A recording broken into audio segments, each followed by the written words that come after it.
ఈరోజు మనం బాలత్రిపుర సుందరి దేవి గురించి తెలుసుకుందాం.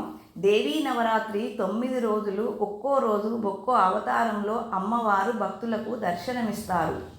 దసరా నవరాత్రుల్లో మొదటి రోజు పూజించే దైవ స్వరూపం బాలత్రిపుర సుందరీదేవి అమ్మవారు. మాధుర్యానికి ప్రతీకగా నిత్య కౌముది అయిన అమాయకత్వ సౌందర్యం కలిగి చిన్న వయసులో ఉన్న బాలికా స్వరూపం. ఈమెను బాలికాంబ అని కూడా పిలుస్తారు. త్రిపుర సుందరి అంటే 3 పురాలను అంటే జాగృత్, స్వప్న, సుషప్త అవస్థలను అధిగమించిన దేవత. ఈరోజు అమ్మవారికి లేత గులాబీ రంగు వస్త్రాన్ని సమర్పిస్తారు. ఈమె చేతుల్లో పాశం, అంకుశం, ధనస్సు, పుష్పబాణాలుంటాయి. ఈమె సృష్టికి సంబంధించిన దేవత. జ్ఞానాన్ని, భక్తిని, విజయాన్ని ప్రసాదించే తల్లి.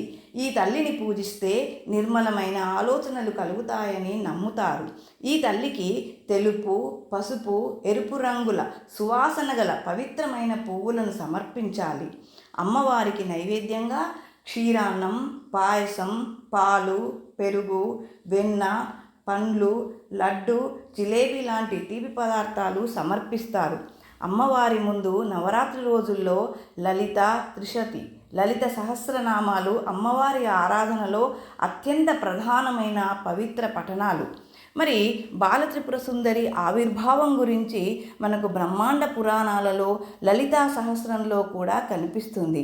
బండాసురుడు అనే రాక్షసుడు, అతని పరివారం వీరంతా దేవతలు, ఋషులు, మనుష్యులపై విపరీతమైన బాధలు పెట్టేవారట.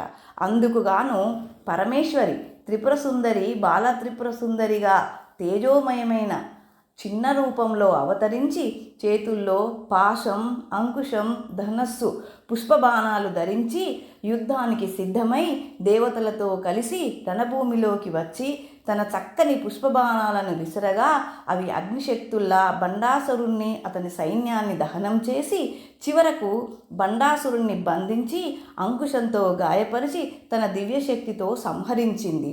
అందుకే త్రిపురాసుందరీ దేవిని బండాసుర సంహారిణి అని స్తుతిస్తారు. చిన్న రూపమైన దైవశక్తి అనంతమైనది.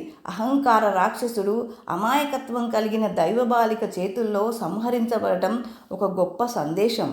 మరి మీరేమంటారు? Thank you.